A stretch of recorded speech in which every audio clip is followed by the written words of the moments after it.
the temporary convention, and we have discussed how important it is for government to have procedures in place to make sure that all the connections are can resume as soon as possible. As we have mentioned yesterday, the convention calls on states to facilitate the provision of prompt telecommunication assistance to mitigate the impact of a disaster, and covers both the installation and operation of reliable, flexible telecommunication services. And they have developed a model for a national emergency telecommunication plan. When the systems are back and running again, the digitalization of the importation and customs clearance processes help manage the constraints and challenges. Systems enabling the reception and sharing of pre-arrival information are considered to be the main tools enabling customs and other agencies to speed up clearance and provide priority passage for critical consignments. The role of single window solutions in facilitating interagency cooperation during the clearance process has also benefits to centralize and share data on a single platform. So let's discuss today the potential of digital systems in the importation and customs clearance processes. I will first give the floor to Konstantin Schuta, a senior customs officer expert in UNCTAD, about these processes. Kosti, over to you. Thank you, Virginie, and good afternoon to all. Just a few words from my side as an introduction to the next speakers. We have seen governments and organizations adopting and implementing a series of measures and actions in response to the COVID-19 pandemic. During this session, we will see how digital platforms can support the practical implementation of such measures and actions. And in particular, we'll pay attention to the end-to-end processes, starting from the platforms dedicated to emergency preparedness and response, such as Humanitarian Logistics Data Bank, which can share data regarding prepositioned aid and humanitarian assets. We will see how digital platforms having the capability for tracking and tracing movement of aid across border can provide information about the exact positioning of critical items such as food, medicines, and shelter.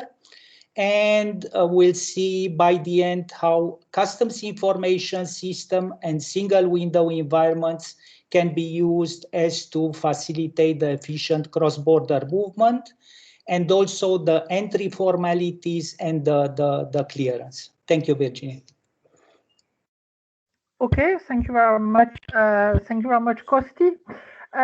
So today we will look at four innovative solutions and digital platform. The first one will be the Humanitarian Logistic Data Bank. Then we will look at ASICUDA and ASIREC, and then the World Logistic Passport. So one of the mechanisms to enhance emergency preparedness and response is the Humanitarian Logistic Data Bank, developed by the International Humanitarian City in Dubai. And I'm very pleased to welcome Mr. Giuseppe Saba, the CEO of the International Humanitarian City. Good afternoon, Giuseppe. Can you please explain why and how the Humanitarian Logistic Database as a digital platform enhance the emergency preparedness and response? Over to you.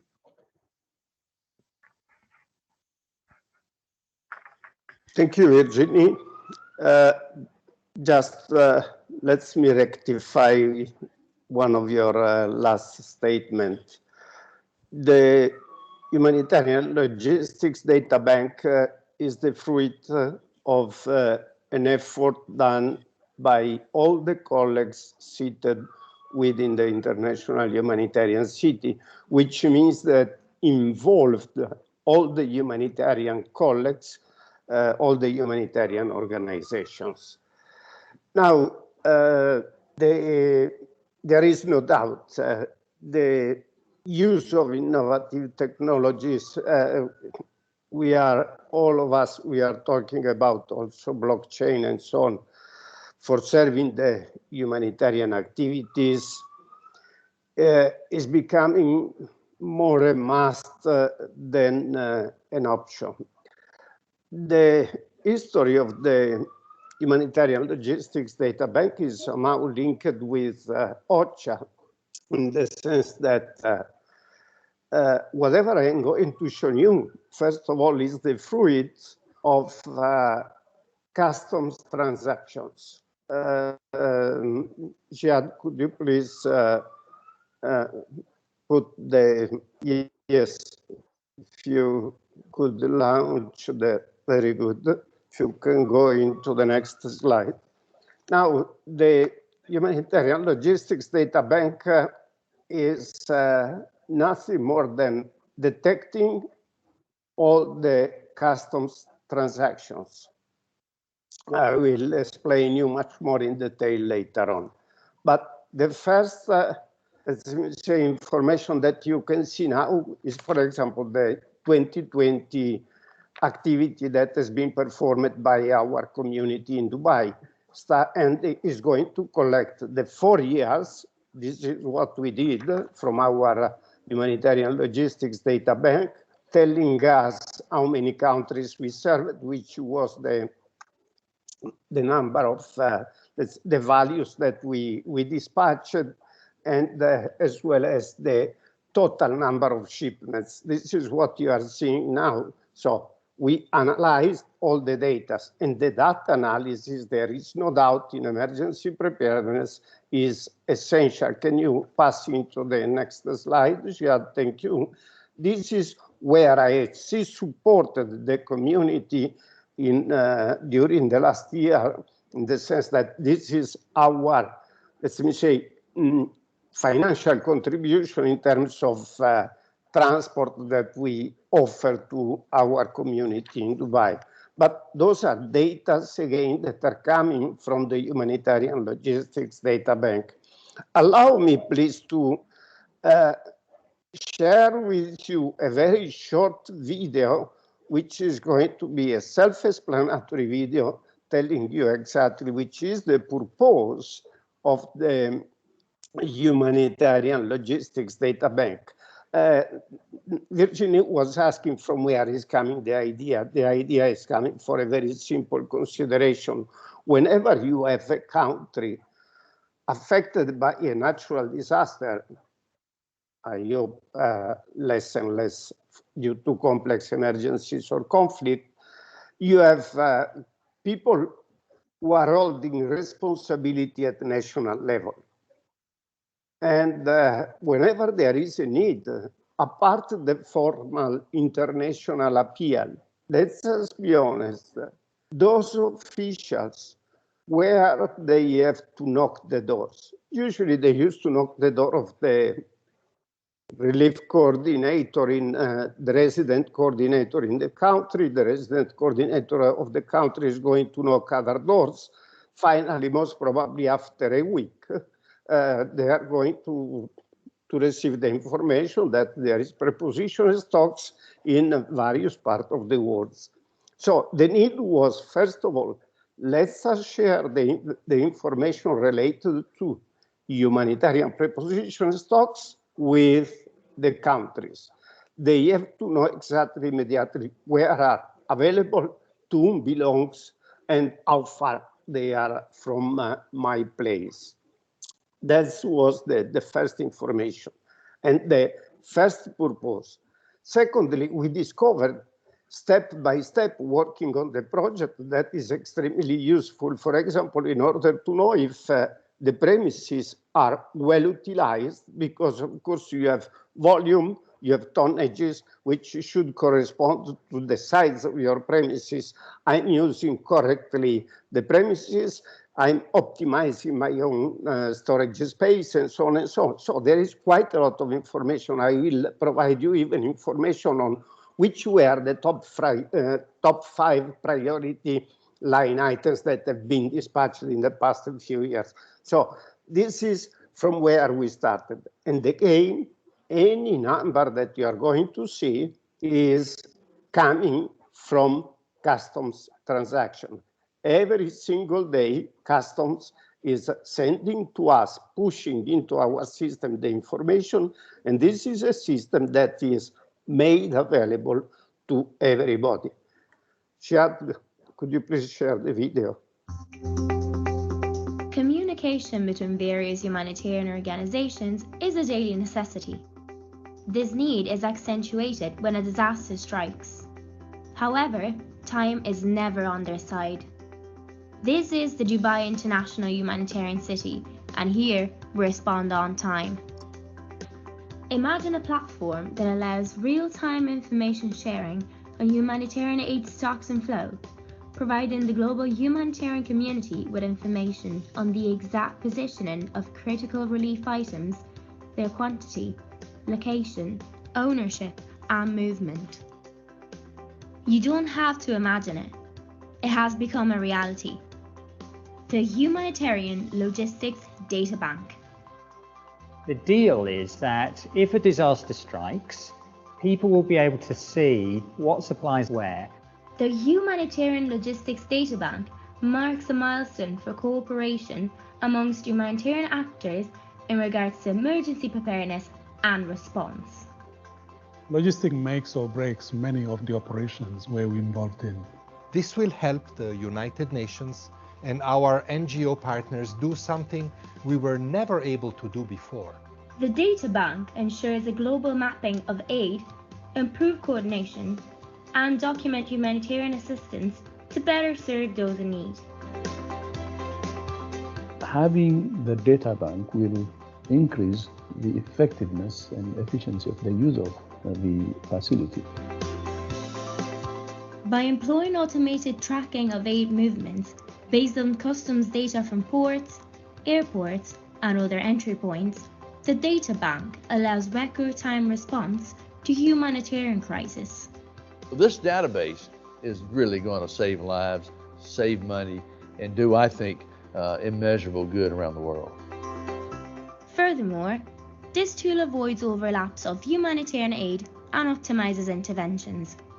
The data bank gives to both affected countries and humanitarian actors in crisis-torn areas access to updated information on the availability of relief items in humanitarian depots and warehouses. Today, in Dubai's International Humanitarian City, tomorrow in other humanitarian hubs.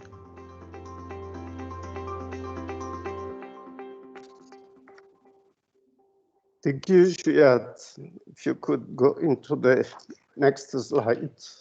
Next one. This, of course, this is representing the current, let's say, members that are sharing the information. Each one of them, including UNICEF and the other Secretary General of FRC or the Director General of WHO and so on, all of them, the top management signed the letter of intent saying, we want to share the information related to our preposition stocks, which is an essential tool when we are going to discuss with the customs, because the customs, of course, before disclosing information related to those agencies, they need to be sure that they are in agreement for the disclosure. So let's go to the next slide, Chad. If you look here, you have in this slide the last 4 years related to the preposition stocks within the International Humanitarian City in Dubai. What I can draw in terms of attention is the fact that the stocks growth and grows quite exponentially from the $43 million of 2017 up to the 138 million of 2020. And another, let's say, data that I would like to and emphasize and highlight with you is that if you look the health stocks in 2017, we were talking about more or less $5.4 million of medical stocks last year. They went up to into the $60 million. So, and this is something that is coming again from the customs transactions. Let's go into the next slide, Jihad. This is the a screenshot of the yesterday, let's me say, data bank.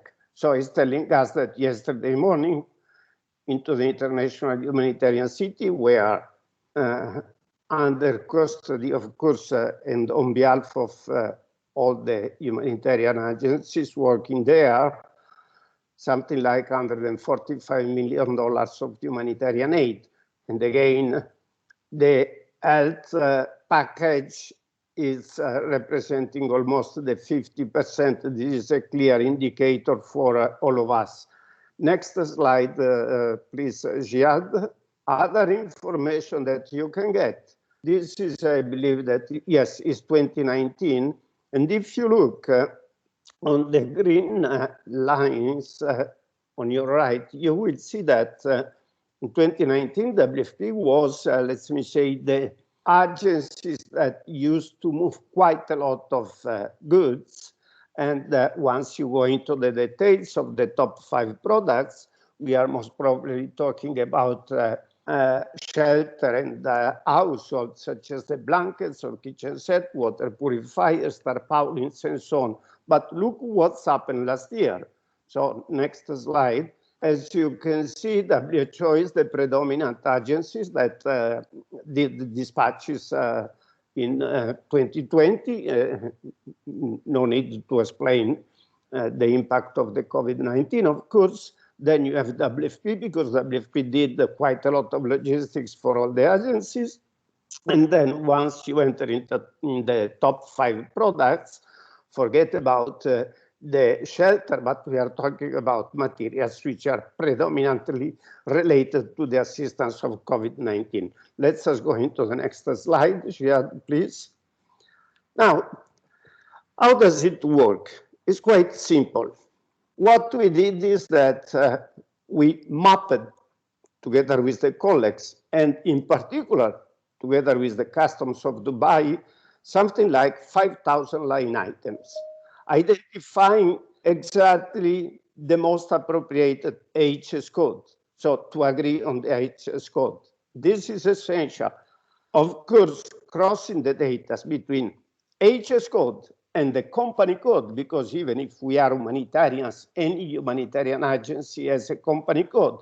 So when you cross-check HS codes and company code, automatically you know what every organization is moving, incoming and outgoing, of course, and including also the local procurement, because at least in Dubai we are a free zone, and then you will see also the other.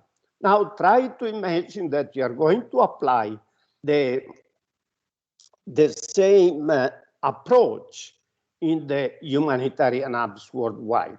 And this is, of course, what we are trying to do.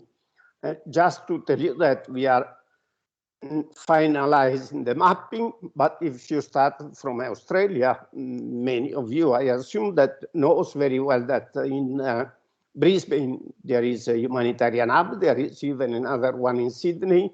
Then you move into Kuala Lumpur, where you have in Kuala Lumpur a humanitarian hub managed by WFP under the UNHRD network, plus IFRC for Klang. Then we move into Dubai, and we have the humanitarian city, which is hosting quite a lot of humanitarian organizations. Then you go into Jordan, and this is purely UNHCR, or into Brindisi is UNHRD under its own form of open logistics platform. Kenya and Cameroon are purely UNHCR. Ghana is another UNHRD.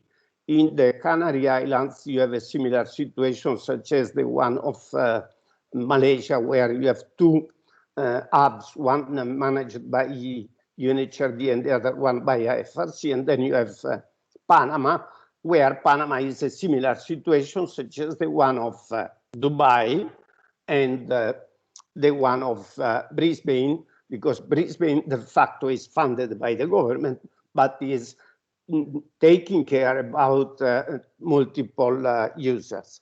So very simple, just passing through customs, doing the right, let's say, customs procedures by using the most and the proper, of course, HS codes. And this is where basically you are going to get and provide to the national people that has a certain responsibility, for example, in case of disaster, or to the humanitarian community. Everybody knows exactly where, what is available and to whom belong, as clearly stated by Mark Lowcock in the video. Next slide, Jad. Now, I don't like to say that there is no challenges. Come on. First of all, I'm dealing with, and we are dealing with customs. Customs respond to governments. And the reason that of the same impact working group is exactly how to facilitate the movement of the humanitarian aid in case of emergency. And this is exactly the one, I'm not saying that is an obstacle, but in any case, try to imagine customs. Of course, first question is, but do you intend to enter into my system? No, absolutely. Please push the data into our system so that everybody can see. Now, so cooperation, of course, is another must, and this is essential with the government, with the customs, with the humanitarian stockholders and the owners of the stocks. Because if there is no agreement in sharing the information, then we are totally fucked. Again, the use of the right HS code. This is something that is essential. The flexibility of the customs system. Sometimes we noted that we have to intervene with other tools in order to succeed. And this is something that we did. Honestly speaking, this project has been funded by the Dubai government. And, but of course, it's for the benefit of everybody. It's not done exclusively for the International Humanitarian City or for Dubai. However, I don't like to say that is our dream, but it's our goal to see tomorrow the humanitarian logistics data bank somehow linked even with other systems that the colleagues I noted in the agenda they are going to talk about, such as ASIREC and so on. So are we in a position to try to link a humanitarian logistics data bank with entry points in order to accelerate the, let's say, the process of the transit or the final entry into the beneficiary country of the humanitarian aid? So we should work into these kind of efforts. There is no doubt that as IHC, IHC is a humanitarian government organization, so I said clearly that is the government of Dubai, but we cannot absolutely, and allow me please to say clearly that the challenges for completing this project should be also taken under the point of view of funding, in the sense that I can continue to grant, let me say, for the humanitarian logistics data bank, but we need to support the other system that you will see later on that will be presented. And in my opinion, this is crucial to grant the continuity. Just to be clear, why we focused on those 10 humanitarian hubs. because those 10 humanitarian hubs are devoted, all of them, for international assistance. I'm perfectly conscious that there is quite a lot of national stocks. Correct me if I'm wrong, Virginie. On those national stocks, for example, USUPS is somehow looking how to monitor them. But national stocks usually are going to be for national assistance. Here, we have to put into a clear condition, again, the humanitarians to respond properly to international requests. Obvious that tomorrow, next slide, please. Tomorrow, of course, once we have all the, let me say, humanitarian hubs linked among themselves, then you can see that within the humanitarian logistics data bank, you can select even the country. We are in the process of adding, is there already, Panama, Jihad. I don't know if you noted, clicked simply into the website of the International Humanitarian City.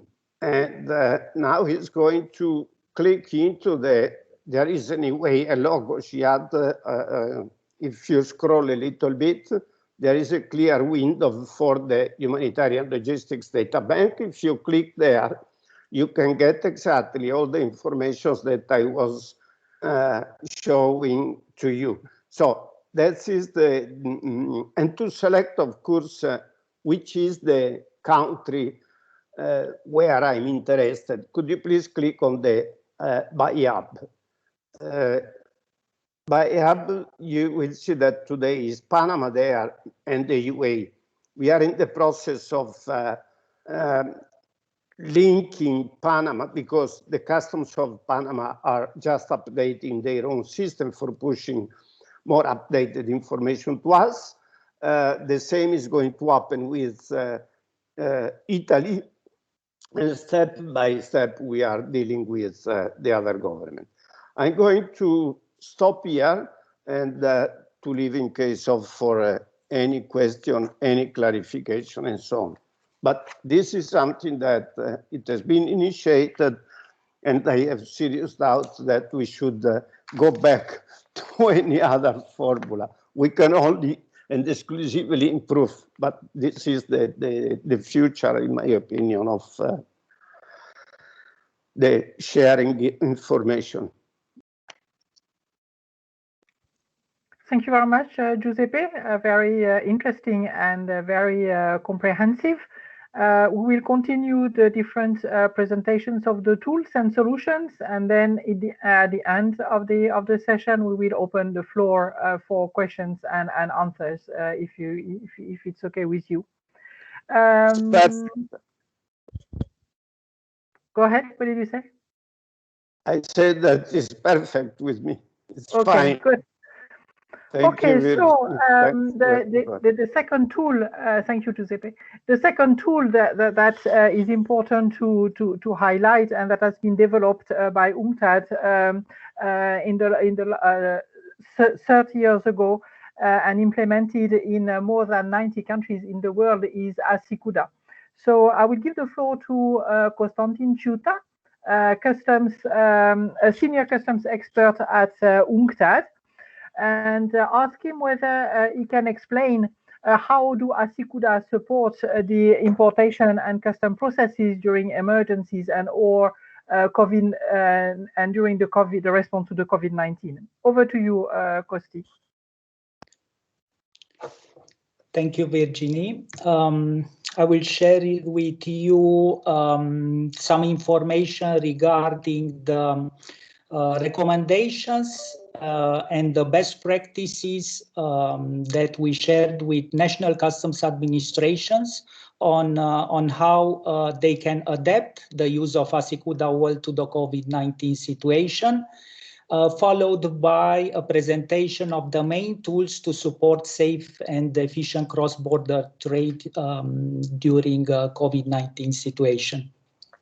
So the first document that we shared with the National Customs Administration, it's an ASICUDA guideline for customs administrations, in which we provided information how they can adapt the standard ASICUDA version, and how they can implement a set of 6 measures and recommendations as to promote further paperless processing, how to review the ASICUDA risk criteria as to adapt them to the level of control which is required during COVID-19 situation, how to review the organizational arrangements, how to implement the appropriate tax policy changes, how to make adjustments to the ICT, existing ICT infrastructure, and how to perform trade data analysis.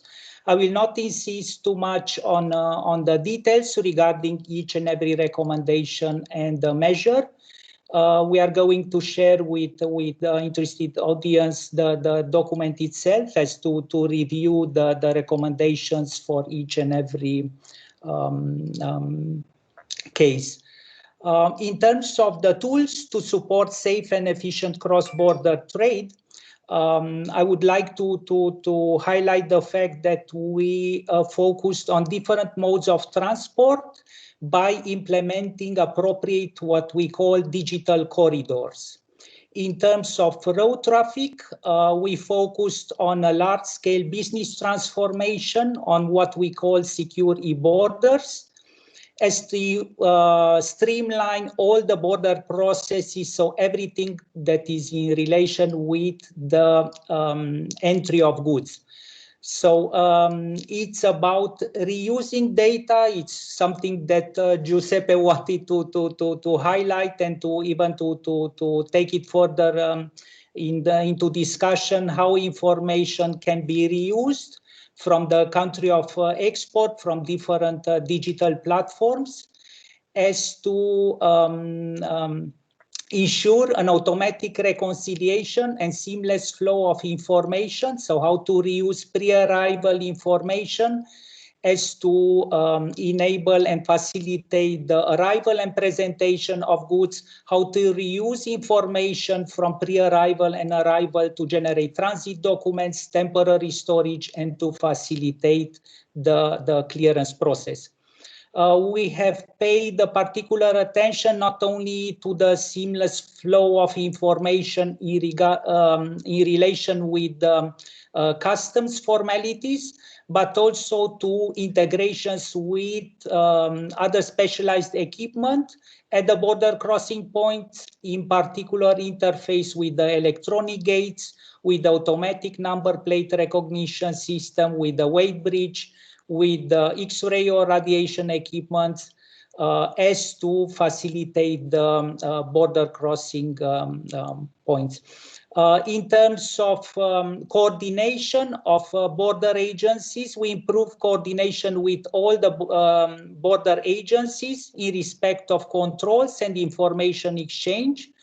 So relevant border agencies, such as those responsible for food control or SPS controls, has been notified, and the coordination of controls has been handled by this secure e-border component.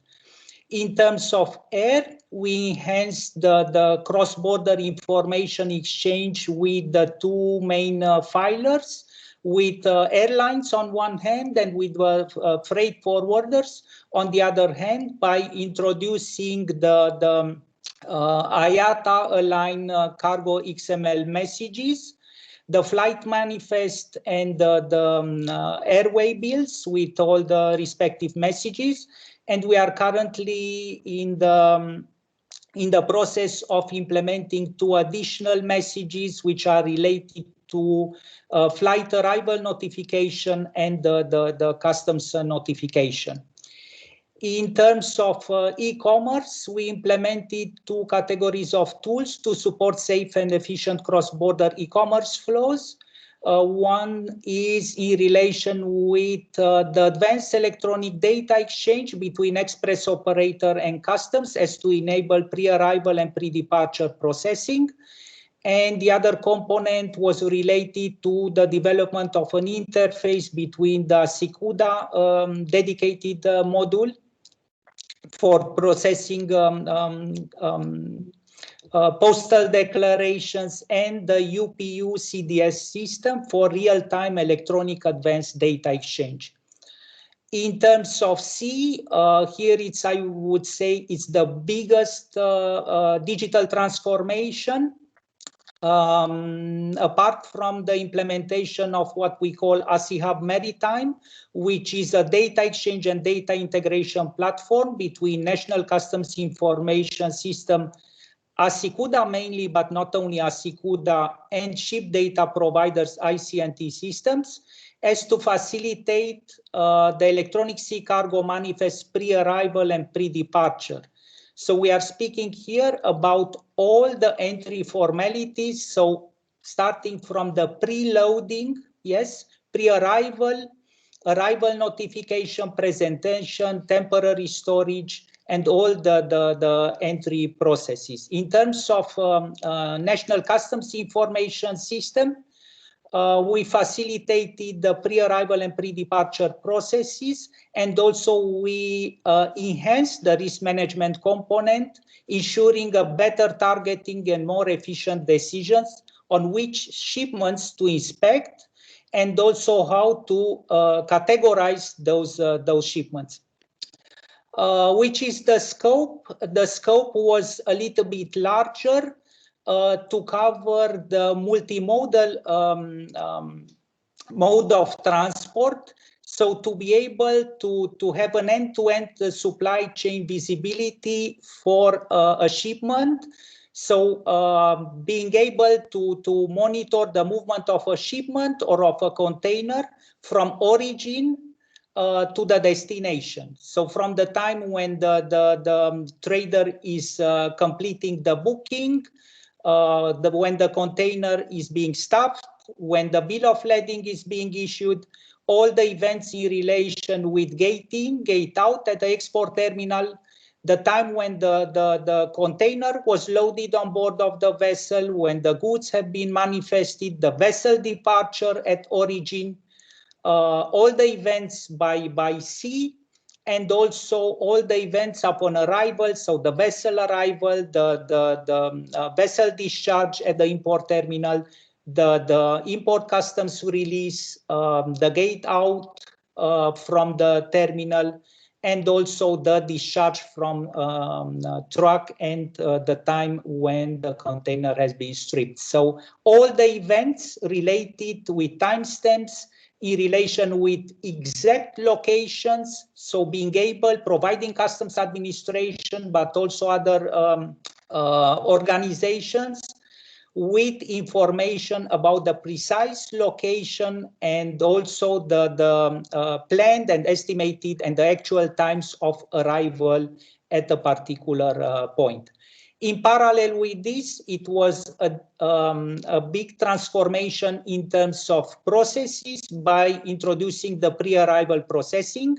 What you can see now on the screen is the pre-arrival processing enabled for and adapted for maritime traffic and for the movement of containers, depicting how the information is reused. So how the container status message data, the electronic bill of lading data is being reused along the supply chain as to generate the manifest, how that information can be complemented with licenses, permits, certificates, authorizations obtained by the importer or the customs broker, by the invoice data, as to complete a customs declaration, an import declaration in a standardized or simplified form, and how to enable customs and other border agencies to perform risk analysis pre-loading, pre-arrival, and upon arrival at different stages, and how to perform, for example, documentary control before the goods have been arrived, and how to release them immediately upon arrival if the goods are not awaiting a physical examination. In terms of other tools to promote further paperless environment, I would like to mention some of the tools which can also support the importation and customs processes during the emergencies. We have provided customs administration with mobile applications, so providing customs officers with capability to perform their duties outside, I would say, the customs building. So performing physical examinations, for example, in the customs yard or at the premises of the trader, and having the capability to report back the findings using mobile applications. Also taking into consideration the discussions and the recommendations within the impact working group, the capability to deploy certain solutions in cloud, so software as a service, if during an emergency the National Customs Information System or the single window environment is down, to be able to still submit the information, process the information, and release the goods, and to not move to a paper-based system, and to be able still to conduct the controls in an efficient manner. There are two additional tools that are in relation with emergencies. So apart from the standard, I would say, ASICUDA Custom Declaration Processing Module. One is ASIREC. I will let my colleague to cover more details in the next session regarding the use of ASIREC module, which is the dedicated module for relief consignments, but also the tool which is for a passenger processing module, which can be used for facilitating the entry of passengers and all the actors, informing them about the visa requirements and fast processing of their entry. In terms of permits, which can be used by either humanitarian actors or in the context of the single window environment. I would like just to mention that we joined with relevant international conventions as to develop permit management solutions, in particular in relation with endangered species, medicines and medical products, protection of environment, human health, and veterinary and phytosanitary controls. So they are dedicated standalone solutions which can be implemented and made available to the competent management authorities in the country. But in the same time, we have developed in several countries custom-centric single window solutions. There are around 10 ASICUDA user countries which they currently use a custom-centric single window, which customs processes have been complemented by partner government agencies processes, so all the licenses, permit certificates, which can be used in the cross-border trade, and also a tool which is the dynamic risk management, multi-agency risk management, which allows not only customs but also other government agencies to be notified when their intervention is required, and they provide those partner government agencies with capabilities to conduct their controls, and also governments in general to implement also or to roll out authorized economic operator programs not only in relation with the customs processes, but also in relation with other government agencies. Just to conclude here, and before giving back to Virginie the floor, I would like to share with you a video from Vanuatu Customs, in which they present the results of the implementation of the single window environment in Vanuatu. So with your permission, I will share that video with you in the next couple of seconds.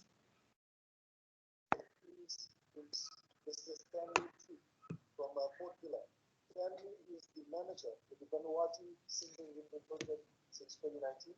Before leading the single window, Stanley led the transition of the Asakura system, the world version, and served in the Vanuatu Customs Department for more than 10 years. The responsibilities ranging from ICT systems, border controls. Stanley has conducted Asakura and customs modernization assessments in most Pacific countries. Stanley, in the area of trade facilitation, the electronic single window as one of the regional success stories. Would you be able to share with us your experience from this project, its results, the main lessons learned, including in the context of COVID-19, as well as your views about the conditions and the potential for a successful regional uptake of Vanuatu's model? Stanley, the floor is yours in the 6 minutes.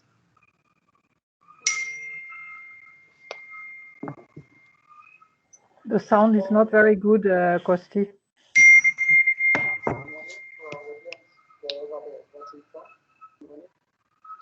Virginie, can you share your screen with the video eventually? Maybe it will work a little bit better. Or Jihad as the organizer can do something. If you share the video with me, I can share it from my end, but I don't have it. Okay, but I have it, so let me try.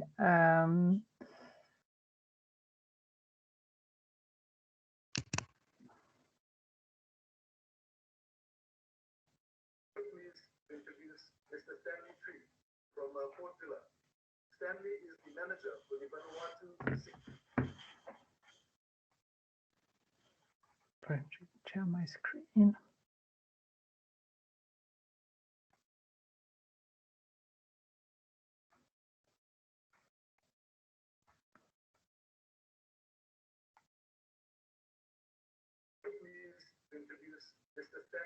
Is it okay like this? Stanley is the manager for the Vanuatu single window project. Roughly the same. The same.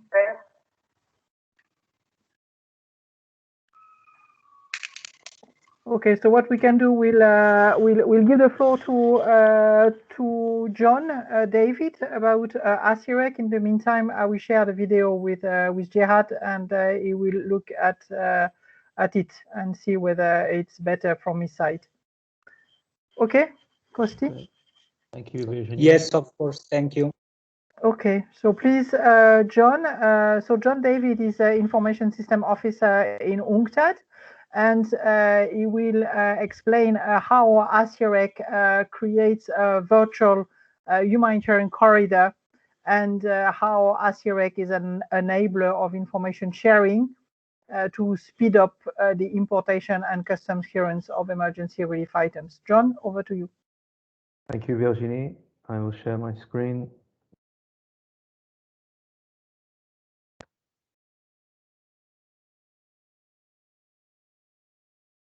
Can anybody just give me an indication they can see the PowerPoint presentation?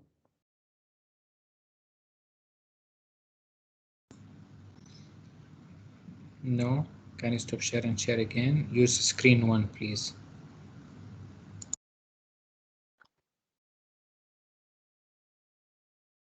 Okay, yes, do you see it now? Thank you very Yes. much. So good afternoon, everybody. Good morning, good evening. I'm going to give you a presentation and a small demonstration of ASIREC, ASI for Asikuda, and REC for Relief of Emergency Consignments. So within this presentation, we're going to describe some of the context of the ASIREC initiative, We'll then talk about the process and the electronic documents, then move to Asikuda World and ASIREC portal, and then talk about the next steps and evolutions to come in the future. So in the context of what has happened in the past and how we got to where we are today, was the Memorandum of Understanding signed between UNCTAD and OCHA in 2014 to develop an IT solution for the facilitation of clearance of relief consignment in member states. At which point there was a joint effort to produce functional and technical specifications with the expertise from the OCHA side and the technical know-how from here, UNCTAD and Asikuda. In the HNPW 5 years ago, there was the first prototype of ASIREC, which was presented. A year later, the concept of ASIREC was nominated for UN Secretary General Award under the category Innovation and Creativity. And in the same year, in July, we did a simulation exercise in Nepal with customs and stakeholders to look at how ASIREC could be further improved and what could be added to it based on the experience of Nepal with their earthquake. And this involved all the people that were involved at all different levels, whether it be customs, international organizations, NGOs, etc., during the earthquake in Nepal. And now in 2021, ASIREC solution is being turned into software as a service to ensure business continuity, as mentioned by my colleague Kosti before. And there'll be a brief illustration of this during this presentation. ASIREC, the objective is standardize, simplify, and improve the business process in the context of importing humanitarian relief consignments and improve the sharing of existing procedures to all parties concerned. Now, the definition of the core business processing has led us to 3 phases. Phase 1, pre-emergency and preparatory stage. Phase 2, emergency phase. Phase 3, termination of emergency and post-emergency. In those 3 phases, we've defined automation of self-registration authorization processes, use of the integrated authorization to combine all authorizations issued by customs in relation to relief consignments, release or automatic release controlled by timers, and coordination of control, notably with other agencies when necessary. So within these 3 phases that I just mentioned, we have a number of different actors and details per phase. In phase one for pre-emergency and preparatory, we're talking about establishing the list of relief items, including respective HS codes, establishing applicable border procedures and simplification, self-registrations of organizers who want to be involved in relief operations during an emergency, and provide eligible organizations and humanitarian cargo with the possibility, the authorization, to use simplified declarations, have relief from import duties and temporary admission. So phase 1 is actually an ongoing permanent phase in preparation for a potential disaster. Now, obviously, these are not strictly in phase 1. They can also be done in phase 2, given that there might not be everybody who's registered in phase 1. There might not be the complete list of relief item goods. So some of it can continue into phase 2. Phase 2, during the emergency, will be the registration of the emergency itself, initiation, decide on duration, priority relief items, quantities, activate the list of eligible organizations, which has been already started during phase 1, pre-arrival lodgement of electronic customs declaration for the eligible organizations, and consignments flagged as humanitarian relief and therefore to benefit from certain reliefs. Process the arrival with coordination of controls, use of risk management techniques, but not slowing down the process, and fully automated processing and release of goods. Phase 3 is to record the end of the emergency procedure, perform post-audit and assessment of humanitarian operators compliance, update the list of priority items and eligible organizations as required, and to think about the next possible emergency. So this flow chart here summarizes the phases, the actors, and the different processes. There'll be a copy of the presentation shared so you can have a look at it in more detail. With the revised Kyoto Convention for the facilitation of trade with customs, we're just pulling out here in Special Annex J.5 two points related to relief consignments. Point number 2, clearance of relief consignments for export, transit, temporary emission, import shall be carried out as a matter of priority. So these are recommendations that apply to all customs administrations around the world when talking about relief consignments. Point number 3, in the case of relief consignments, customs shall provide for lodging of simplified goods declaration or of a provisional or incomplete goods declaration subject to completion within a specific period. So this relates to the timers I mentioned. Lodging and registration of checking of goods and supporting documents prior to the arrival of the goods to get ahead, and their release upon arrival. Clearance outside of designated hours of business, so it's a 24/7 operations which are necessary during the emergency phase, and examination of goods, physical examination only in exceptional circumstances, not to slow down the process of release. Now let's look at the process and the electronic documents involved in ASIREC. So in phase 1, in the pre-emergency and preparatory stage, the National Disaster Management Agency and Customs can define an exhaustive list of emergency relief items. Now this can come from many different sources, but to compile a list and to put this into the system. Customs can define the applicable customs procedures and simplification that will be used during the emergency phase for relief goods. Operators who will be involved in the importation or temporary importation of goods during an emergency can self-register for potential involvement in relief operations. Customs have the responsibility to authorize the eligible organizations to use simplified customs declarations, relief from import duties, and temporary admission or disaster relief consignments. Also in phase 1, the integrated authorization consists of self-registration of traders and operators who will use emergency relief facilities, authorization of those organizations involved. Then there will also be scope of automation. Organizations benefit from simplifications, so customs will decide on which simplifications, and these have to be issued by customs.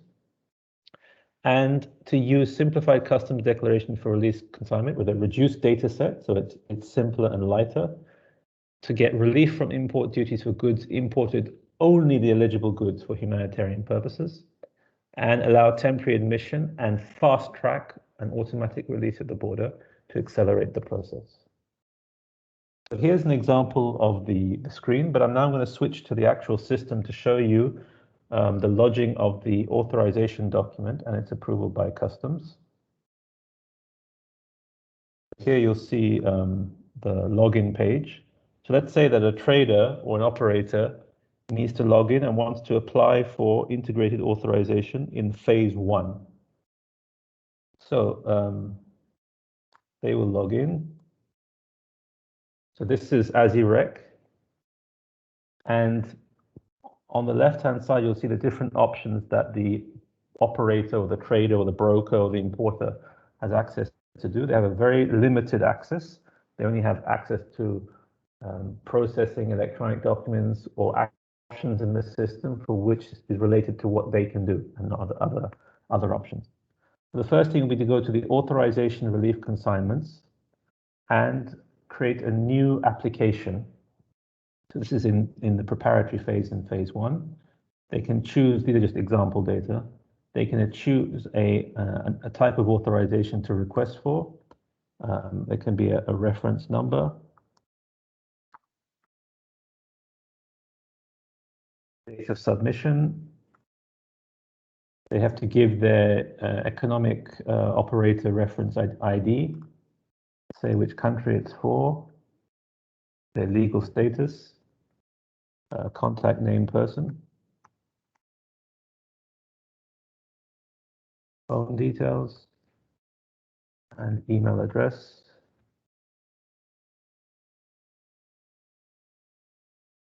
At this point, also the requested simplification. So they're going to ask for goods important for humanitarian purposes. They decide whether they're a consignee or consignor. At that point, they do not have access to all the data in the document because they can only see the part that's related to their request. They can then process the document, so verification first. The document is okay, and then they can submit it to customs. So the authorization of release consignment application has been done by the operator or the trader, but it now needs to be authorized or approved by customs. So now we'll connect as customs. So this is the customs user who has different functions. They have access to more data and more options in the system. So we can retrieve the application that was just made by the trader. This is here with this reference number which I created here.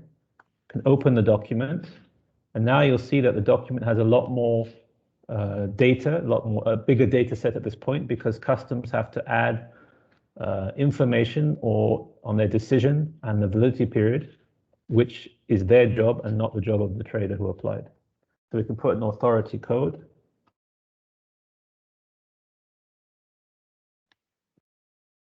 A reference number,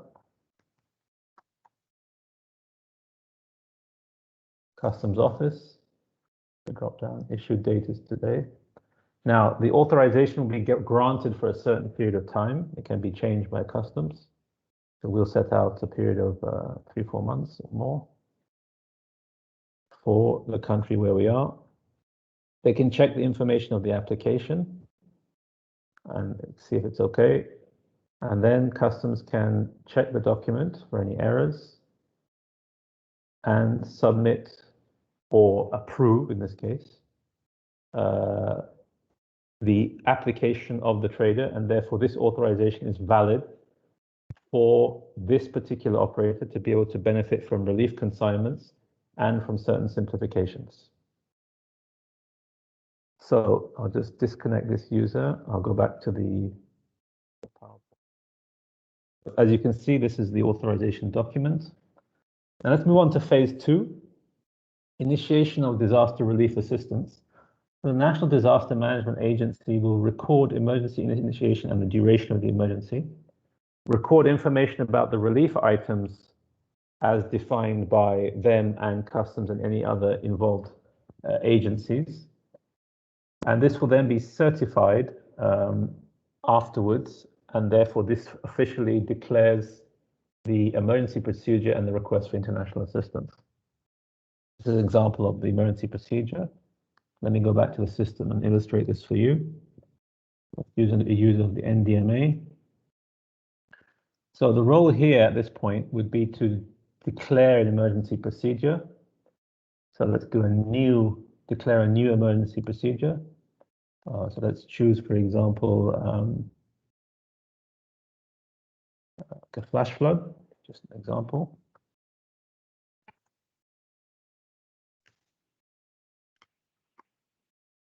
This year, and we just create a start date. The end date can be left open.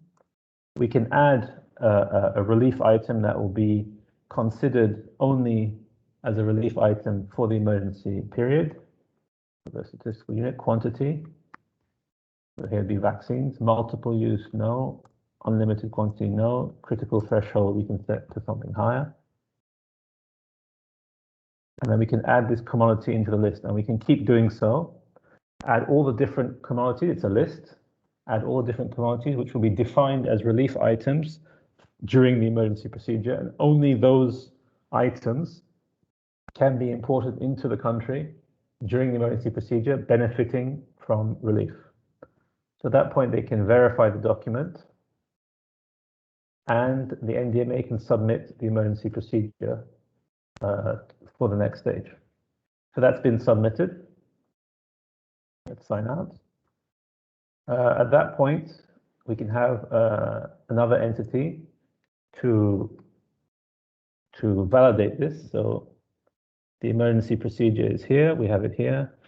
We can open it. This is the one that we just applied for.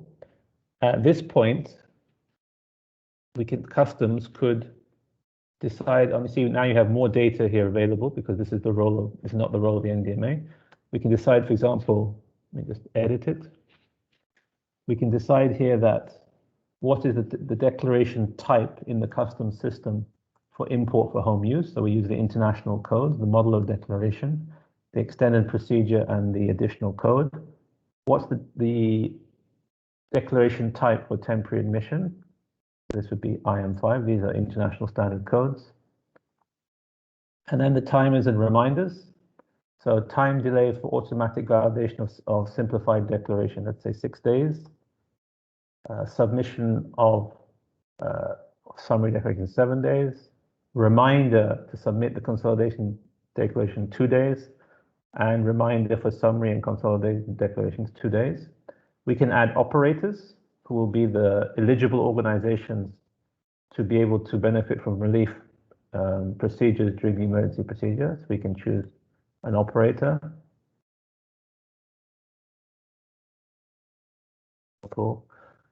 Make them already active. Operator type, we can say consignee. We can add this operator. We can continue adding more and more operators according to those who are authorized to be part of an emergency. So at that point, we can validate the emergency procedure, verify the document, and then approve it or validate it as the emergency procedure is now successfully done, and therefore this emergency is therefore active. I come back to the PowerPoint. So this is an example of the emergency procedure document. As you saw, you can add relief items. And still in phase 2, so organizations and eligible organizations, only organization, will lodge pre-arrival declarations through their representatives or directly themselves in the system. And they must indicate that the shipment contains humanitarian relief, and this will be according to the relief items. As the REC will do this because they'll be able to identify who the eligible organizations are and what the eligible goods are, the relief items, and prioritize these. So customs and other government agencies will receive, therefore, pre-arrival information and be able to process it, use some risk management, but not too much, and release the goods with a limited delay. So this allows for tracking of consignments by agencies. The NDMA can monitor the volume of relief items imported. And ASIREC can therefore provide operator compliance, the record, the history, see how much they participated in the emergency situation and how many declarations simplified they've actually processed. We can therefore ascertain the non-compliant participants and therefore suspend simplifications or benefits to those who don't follow, who are not compliant with what's meant to happen. So this is a map of the different actors that can be involved in the process of ASIREC. You've got other governmental agencies such as food and health who might need to control certain types of goods, customs of course. Clearing agents are authorized operators, naturally are the ones that are going to be using the system, but they need authorization. And then eventually produce at the bottom the full consolidated declaration after the emergency or in a certain delay or interval in whichever customs IT system the country might have. So in phase 3, we terminate the emergency time. So this we'll do by adding the end date, as you see here, on the emergency procedure document. And this will therefore allow an end date for the relief procedures. It can be, of course, extended if necessary. And therefore, you end up with this kind of emergency procedure document, which I showed you earlier. Now, using Asikuda and the ASIREC portal. So the ASIREC portal is this site that you see here. This is open to everybody.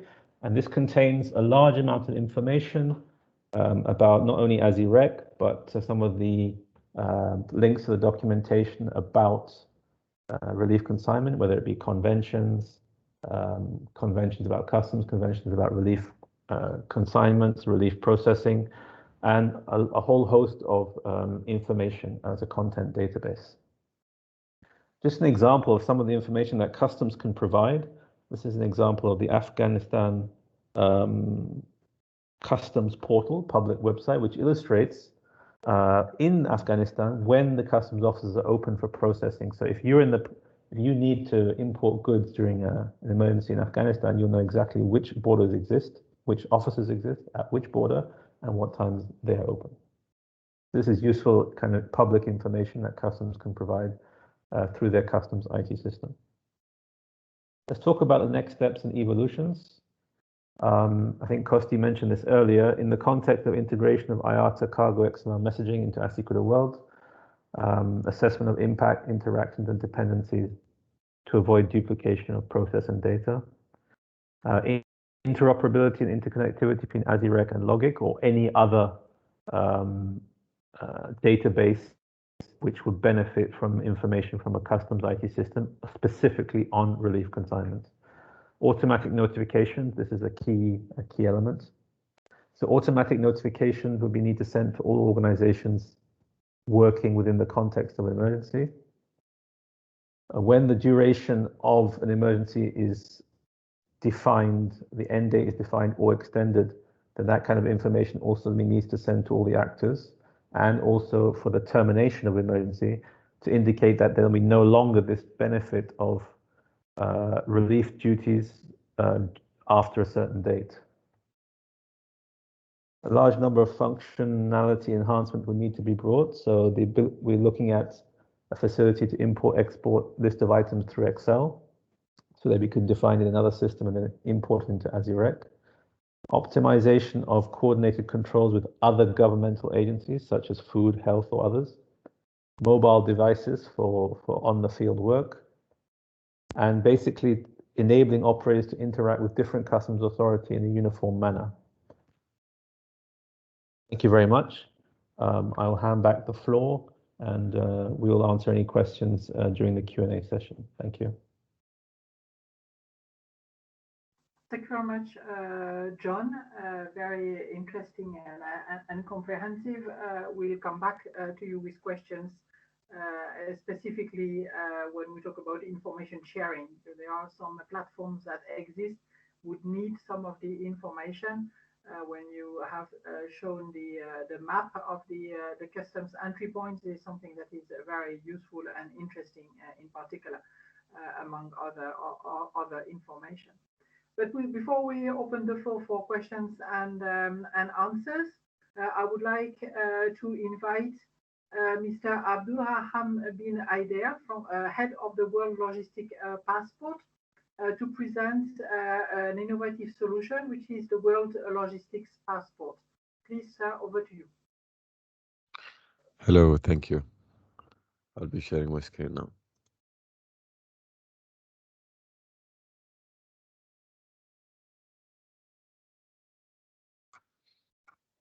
Please confirm once you see the screen. Yes, perfect.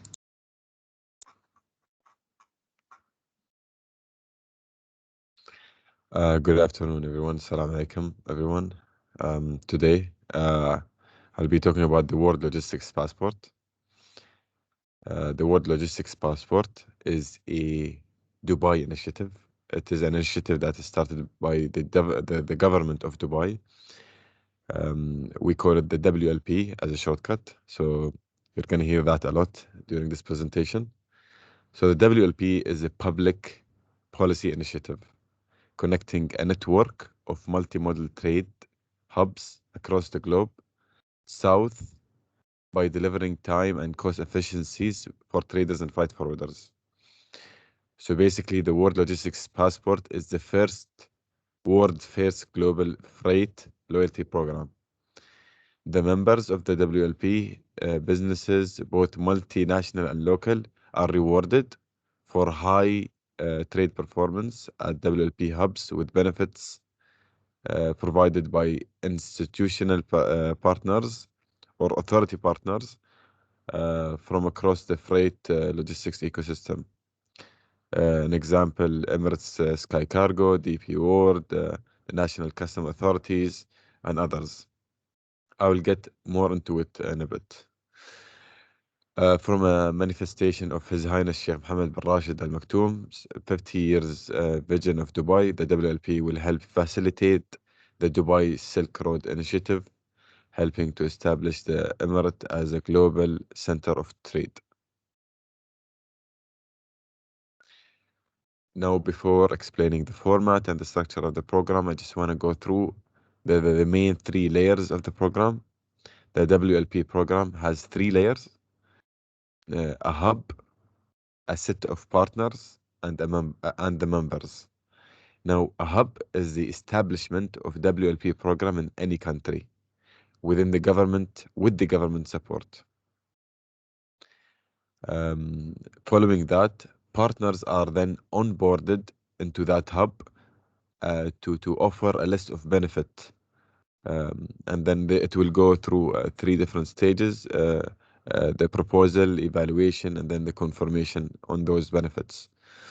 And finally, traders in that hub or that country joins the WLP program to become members and enjoy the benefits offered by our partners. Now, as you can see, we have 3 different tiers. We have the silver tier, the gold tier, and the platinum tier. Increasing trade results in more benefits. For example, if a trader starts in a silver tier and gets 5% more trade annually, he can go up to gold. Increasing trade and moving up tiers gives access to more and more benefits, even more appealing benefits as you go up the tiers. And worth mentioning that we had a very successful pilot in Dubai in 2019, where we discovered up to 50% cost saving, 48 hours of time efficiency gained, and 40% increase in trade.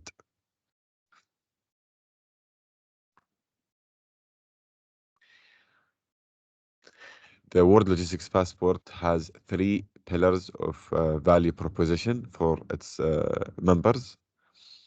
We have the cost, efficiency and outreach, cost and time saving from benefits to support their distribution channels, delivery times, and sales networks. And outreach gives access to our members to new markets and last mile delivery by connecting to the wider network of hubs that WLP program has. Now we've talked about about our members and what do they get by joining WLP program. Here we're gonna discuss what our partners do get by joining the WLP program.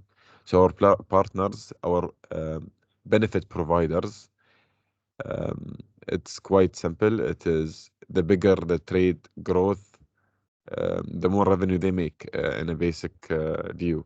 And this is the whole objective of the WLP, the World Logistics Passport, is to promote trade growth in every hub, boosting the economy, helping our partners gain more revenue, and our members having a more smooth and liquid process and operations in their day-to-day operations. The World Logistics Passport aims to reinvent trade by promoting the development of South-South corridors between Asia, Africa, and Latin America. You can see all 12 registered hubs globally have countries such as India, Brazil, Senegal, and many more. You can also see our targeted hubs such as China, Ghana, Kenya, many more, having active engagements in those targeted hubs. The WLP have been rapidly progressing and engaging new hubs, having signing events in 5 different countries to date. WLP have partners and governments registrations in 13 hubs, 40 partners, and 125 benefits confirmed, with ongoing engagements and expanding and deepening endeavors, ensuring that the creation of an optimal South-South corridors to our members. WLP also works on a basis of top-to-bottom approach, engaging top governments and officials and opting them in all our global hubs before establishing the program in any of the hubs. Throughout the trader's journey, all in our WLP hubs, the trader will be utilizing the WLP digital platform. So we have established a platform that facilitate the program objectives to our stakeholders. The WLP digital platform is a members gateway to avail the program's benefit or claim the program benefit, and members can see benefit detail, how to apply the benefits, what is required to apply those benefits throughout the digital platform, connecting also our key account manager teams to all our members, having the utmost support in their journey. In our Dubai hub, the WLP is now available to all traders and freight forwarders in Dubai who can now register through the digital platform. So the WLP program has several stages. First stages focuses more into building up the foundation of the operations between partners and our members. And as it mature, it opens the program then opens up for all other traders for them to sign up for the program. And Dubai have reached to that maturity level where it's opened up recently 2 weeks ago for all other traders to sign up and join the program. Now I want to go briefly over the collaboration that we've done with IHC, the Dubai International Humanitarian City. We've worked together and created an initial set of benefits offered by the IHC. Here we can see the list. You can also notice the difference in percentages over eligibility for each of the different tiers on the right. Taking one or two as an example, new entities will benefit from reduced registration fees based on their tier statuses, rebates of office space yearly rental charges, and WLP members to benefit from access to IHC data bank to trace the movement of cargo, as mentioned by Mr. Giuseppe in the presentation earlier, and many more. This is always going to be an iterative process where development will always be focused on the value proposition from every partner we have. So this is the initial set of benefits that we have from our partners IHC. Now, we did not really stop there. We created a specified and like a special tier for our humanitarian members, for our IHC members that they are working with. Now, to explain a bit more about those, the relief tier. Now, the Gulf is a large source of humanitarian assistance and geographically positioned to support many areas with severe crises. There's a significant concentration of severe crisis within the sub-Sahara Africa and countries in and around the Middle East. Much of this humanitarian relief is done through local and international organizations, which the WLP aims and journeys to support with a specific directed benefit, easing the cargo movement. One of the most current examples where this can be applicable is in the case of distributing the COVID-19 vaccines, where Dubai is positioned well to distribute to surrounding countries. The rapid response is really needed in situations such as these, and the WLP relief tier benefits can provide priority, allow for exceptions to be put in place to support the transfer and the logistics chain of operations.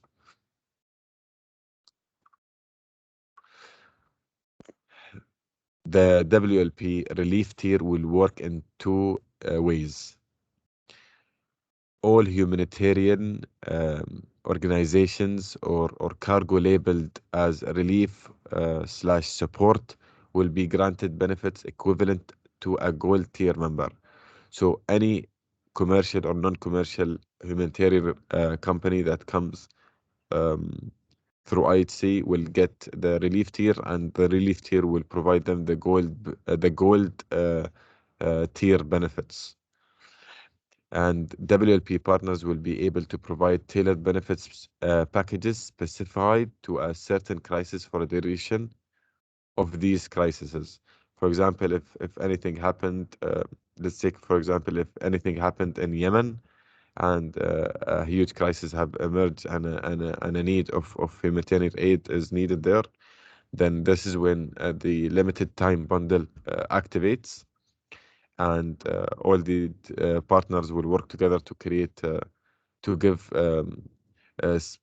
time limited but very strong and impactful benefits for our humanitarian members. This will help establish Dubai as a hub for humanitarian and a relief activity, which allows additional cargo to flow through Dubai, increase the impact and ability to help nearby countries in need of support, and promote the WLP internationally and support recognition by the international community. That is my presentation for today, and thank you, everyone. Thank you very much, sir. Thank you for your presentation. It's time now to open the floor for questions and comments. But I would like to highlight what we have discussed this week in previous sessions, and that is reflected in what we are saying today. We have discussed the high-level policy recommendation in one session, and one speaker has highlighted the need for a list of emergency relief items that is now included as a specification in the specification of the ASIREC that John has presented. We have also discussed this week during the session on the importation of medicines and medical equipment, the use of the barcodes, and GS1 is online today if she wants to elaborate a bit on that. And how it is included in these digital platforms, it would be great. So we have also discussed e-learning, and this is part of all the process and all the work we are doing with the Impact Working Group. So thank you very much to all the panelists. It was very, very interesting. Are there any questions? I know that the logistic cluster is online, and they have developed a platform, and some information from ASIREC may be very useful to be included in the platform. Are there any questions from you, Martin, about that, the connection between the different platforms? Yeah, thank you, Sarah, very much, Virginie, and also from our side, very, very impressive presentations, and we're happy to see all this progress made. And exactly, one of the questions we have from the logistics cluster side is we see a lot of information, which might even be just secondary for the purpose of ASIREC and the other tools, but that could be very valuable for us. For example, listing of entry points or opening hours of customs facilities, things like this, which are part of the system, where we would be very interested if there's a way to directly also get to this, let's say, data set in a classical sense, like a data interface, like an API or something, if that is either existing or in plan, where we could then directly integrate with other data streams which have similar information. And beyond that, of course, we would be very interested to see how we can also directly link or embed, if someone is on our platform and interested in customs information, how this person then could directly get to ASIREC, for example. So yeah, sorry, very long question for a short one. Is there any API in place or prepared that we could utilize? And also the same goes for the data bank, as I saw that you have also information about specific items on stock, which sounds very interesting. Thank you. Okay, thank you, Martin. Who from UNCTAD can answer the question, and then Giuseppe for the second one? John or yeah, Wesley? John here. Yeah, I obviously, and there is no API currently. We will develop one. I think it's technically very, very feasible. It's just a question of doing it and making sure it tests, it works, etc. But from a technical point of view, absolutely no problem at all. It's one of the aims of the sort of data exchange and notification thing that I mentioned at the end there. Thank you. Okay, thank you. Giuseppe, a question for you on the logistic data bank. Over to you. Thank you, Virginie. Well, I believe that we intend to continue from our side. Of course, now let's just keep in mind that the IHC de facto represent quite a large portion of the preposition stocks, again, by emphasizing always that I'm talking about those stocks that are in the 10 humanitarian hubs that I mentioned before.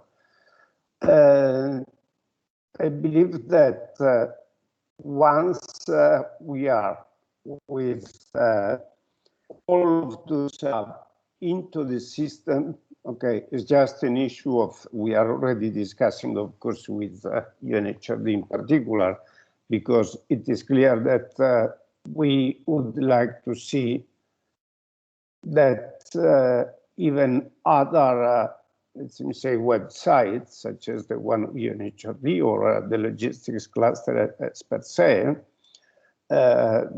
can provide and share the information with, because again, I believe that the purpose behind all of the humanitarian logistics data bank is that those are information, the property of which are not even property of the humanitarian community, between brackets.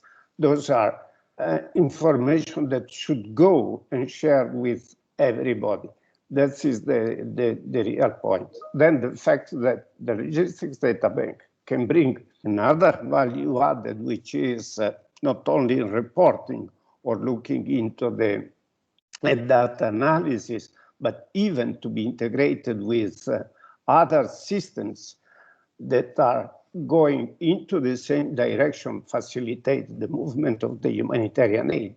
I believe that the example of the ASHIREC is most probably one of the best, where we should and we can integrate the system. I believe that this should be the final goal for all of us.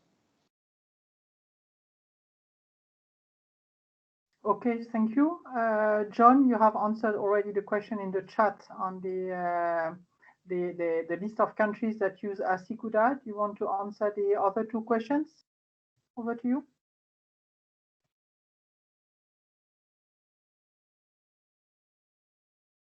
We don't hear you, John. Unmute, perhaps.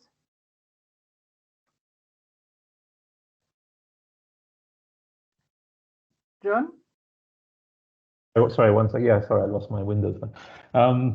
Yeah, I was just going to add to the question. So, okay, the list of countries I've just pointed to the website regarding using the same version of features. So every country that implements, or every member state, or every country and territory, I should say, that employs ASICUDA, it takes care by default of the national processes, from entry of the goods to final import to export to transit, temporary import, temporary export, warehousing, etc.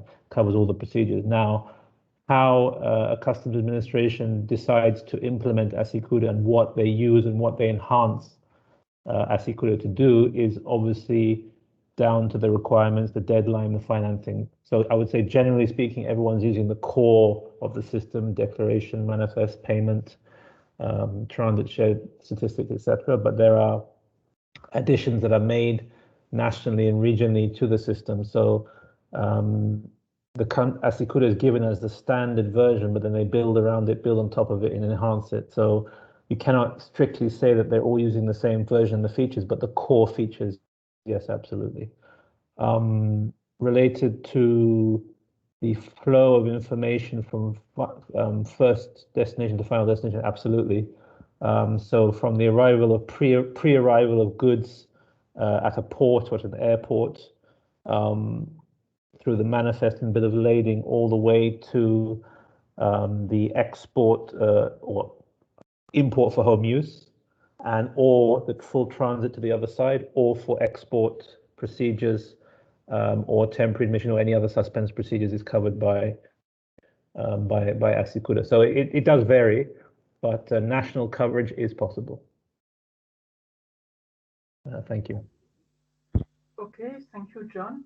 As we are running out of time, I don't know if there are any burning questions or issues you want to raise. Paul, you have another question? You want to maybe take I can directly? Go ahead. I could answer some of them maybe as I read them. Yeah, NGOs are listed as actors. Yeah, so anybody who is going to use this, or anybody who's using ASYCUDA today and will be involved in importation or temporary importation of relief items during an emergency can apply to use ASYREC. So the exhaustive list of operators will be a subset, probably a subset of the current users of the everyday customs procedures anyway. ASYREC will work the ASYREC I've shown you as software as a service that will be in the cloud, which therefore can guarantee a certain amount of security during emergencies. ASYREC will be compatible with ASYCUDA but other customs IT systems, as it'll be about the exchange of data moving between the two. So if ASYCUDA is present in a country, ASYCUDA will be the system for the consolidated declaration and for any other normal procedures. If it's not ASYCUDA, it'll be whatever systems in the country. Will all countries, ASYCUDA countries, have to adopt ASYREC? No, it's up to them. And the rollout and implementation of ASYREC, I don't think we're quite at that stage yet, so it's difficult to answer that question right now. Thank you. Unless some of my colleagues want to add on that, but thank you. Thank you to you, John. If there are no more questions, I think it is time to close the session. I'll put on the chat the email where you can contact us, and we'll be happy to answer any more questions. And anyway, we will continue the discussion. We will reconvene session in a couple of weeks to discuss the implementation of ASYREC and other topics that the Impact Working Group has addressed this week during the HNPW. We still have one session in Spanish in 1 hour and a half about the preparedness of governments and regulatory agencies to import goods and emergency items in Americas and the Caribbean. So for those who speak Spanish, you are more than welcome to attend.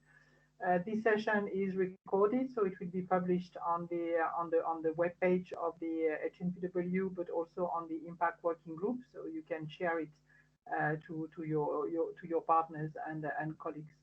Thank you very much for attending. Thank you very much to all the speakers that made very interesting, comprehensive presentations, and we'll be in touch soon. And I wish you a good afternoon. Thank you very much to all. Bye-bye. Bye. Thanks. Bye.